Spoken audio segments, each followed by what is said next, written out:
মর্নিংটাকে good কি করে বলবো বলো তো? আমার কাছে সকাল মানেই এক কাপ চা, সাথে মুড়ি অথবা বিস্কিট। বাট সকাল সকাল আমি আর বাবা এক কাপ চায়ের জন্য চাতক পাখির মতো চেয়ে বসে থাকি, কখন আমার মায়ের পুজো শেষ হবে আর কখন আমাদের এক কাপ চা দেবে। সে আশায় থাকতে থাকতে মায়ের কাজগুলোকে একটু এগিয়ে দিচ্ছি, যদি তার মন গলে এক কাপ চা বেরিয়ে আসে। আমি কিছুটা তেল বাজাচ্ছি, তবে সেটা বাড়িতে, বাইরে নয়।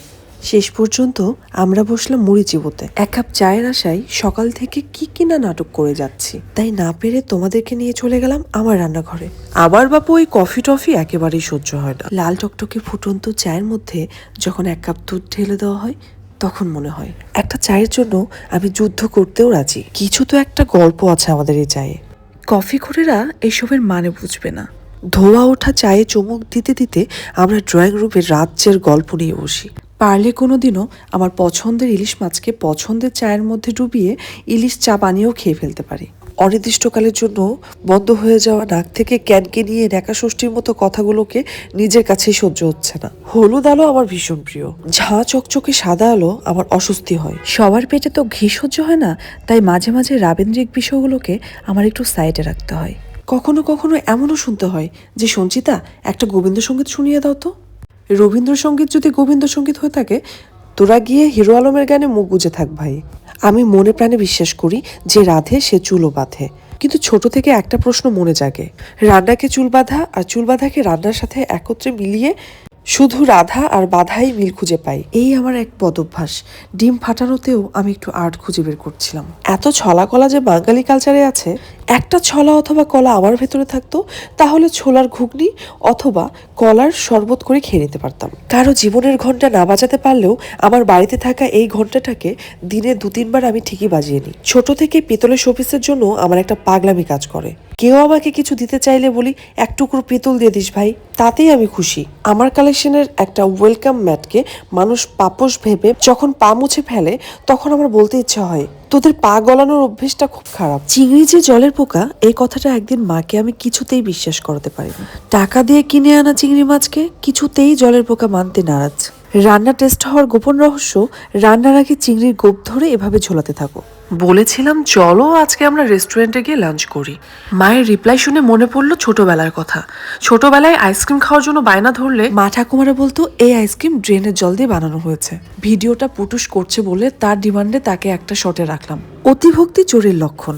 কোনা থেকে খুঁচিয়ে ধুলো বের করে সেগুলোকে পরিষ্কার করার পরেও মায়ের মন গড়ল না। কাবিখা কর্মসূচি বিষয়ে আমার বেশ ভালো জ্ঞান আছে।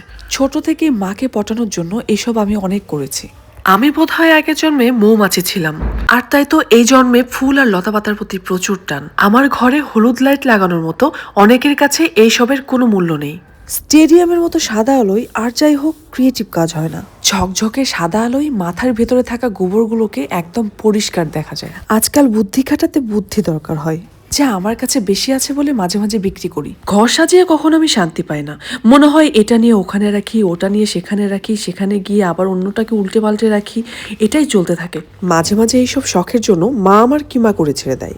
জারবারা, রজনীগন্ধা, গোলাপ তো নয়। খাঁটি বাঙালির মতো আমি খুব সাধারণ গাঁদা ফুল পছন্দ করি। ট্রিপিক্যাল বাঙালির মতো চা প্রেমী হওয়ার কারণে আমার কালেকশনের সমস্ত চাকে বাড়ির একটা কোণায় জায়গা দিয়েছি। পিৎজা, বার্গার, ফুচকা, চটপটি এইসবে আমার বেশ অ্যালার্জি আছে। ঘানিতে ভাঙানো ঝাঁঝালো সরিষার তেল, মুড়ি আর চানাচুর, আহ, আর কি চাই। আমার কাছে বাদ্যযন্ত্রে শুধু গান নয়, কিছু স্পর্শ, কিছু ভালো লাগা, কিছু ভালোবাসার কবিতা লেখা যায়।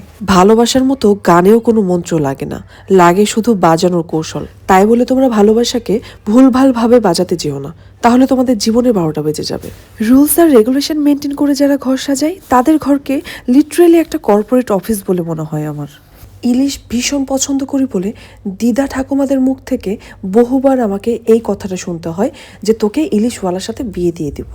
ভাগ্যিস আমি মাংস ভীষণ পছন্দ করি না, তাহলে এতদিন বোধহয় কসাইয়ের সাথে বিয়ে হয়ে যেত আমার। ফুলটাকে বকের ঠোঁটের মতো দেখতে লাগে বলে এর নামটাকে কেন বকফুল দিতে হবে ভাই? সত্যি বাঙালির সেন্টিমেন্ট বোঝা খুব দায়। খালি পেটে জল, ভরা পেটে ফল, আমি এই থিওরিতে বিশ্বাস না করে খালি পেটে ফল, ভরা পেটে জল খাই। গোটা দুনিয়ার মূল্যক তো ঘুরে বেড়াবো, কিন্তু শান্তি শুধুমাত্র আমার এই স্বর্গে। অন্য কিছুর জন্য নয়, ভাইবের জন্য। কি নেই আমার এই স্বর্গে? আছে সকালে চোখ কুচলে ঘুম ভেঙে উঠে মা বাবার সাথে চা খাওয়ার আড্ডা, লুডো খেলায় মুখ গুজে ঝগড়া করা। আছে প্রিয় খাবার রান্না করে টেবিলে সাজিয়ে একসাথে খেতে বসা। আরও আছে শীতের রাত্রে সবাই মিলে একসাথে লেপের নিচে আড্ডা দেওয়া, চিংড়ি দিয়ে মালাইকারি মালাই ছাড়াই হয়ে যায়। এসব আমার মায়ের হাতে বিভিন্ন রকমের জাদু দিয়ে তৈরি।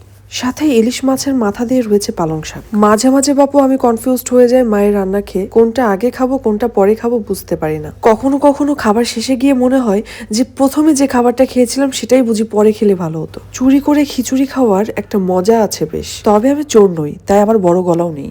ছোট থেকে একটা জিনিস শিখেছি বাবার কাছে, একসাথে খেতে হবে। একসাথে খাবো বলে আমি কতদিন স্কুল পালিয়েছি টিফিন পিরিয়ডে, এর কোনো হিসেব নেই। সবার খাওয়া শেষ করে মায়ের খেতে বসা নিয়মটাকে আমি ভাঙতে চেয়েছি বহুবার, কিন্তু পারিনি। ইট কাঠ দালানের এই প্রাচুর্যের শহরে বেঁচে থাকে শুধু ভালোবাসা, বেঁচে থাকে যত্ন, স্পর্শ, বেঁচে থাকে ছায়ার মতো আগলে রাখা মানুষগুলোর ভালোবাসা। 1700 স্কোয়ার ফিটের এই বাসায় আমি গুছিয়ে রেখেছি সব ভালোবাসা, আগলে রেখেছি তোমাদের। ভালো থেকো প্রিয়জনেরা, তোমাদের পরম উষ্ণতায় ভালো রেখো।